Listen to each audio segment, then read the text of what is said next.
So in this video, you'll learn how to hide or unhide apps on your Samsung Galaxy A56.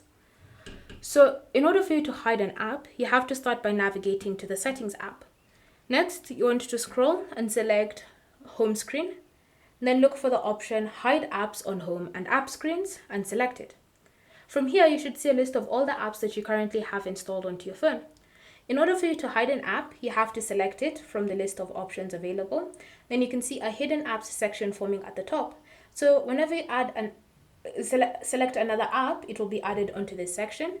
And this is what you can use to keep track of all the apps that you're hiding on your phone. If you've accidentally selected an app, say for example clock, and you want to remove it from this section, just tap on this minus icon like that to remove it. Or you can just tap on it in the list to deselect it and it will be removed from that section. Once you've successfully selected the apps that you want to hide, just tap on Done to save and apply the changes. And so now whenever you navigate to the home screen or to the apps drawer, you'll see those apps are no longer visible, which means that you've hidden them successfully.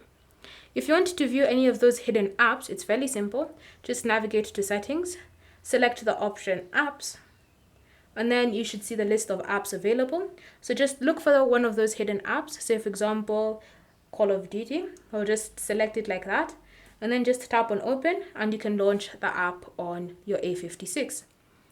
If you want to unhide an app, all you need to do is just navigate back to your home screen settings, then look for Hide Apps on Home and App Screens and select it.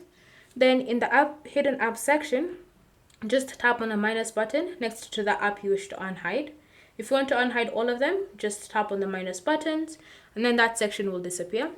And once you've selected which apps you no longer want to hide, remember to tap on Done to save and apply the changes.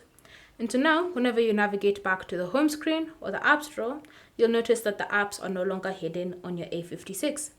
And so that's how you can hide or unhide apps on your Samsung Galaxy A56. If you have any questions or comments, leave them down below and we'll get back to you.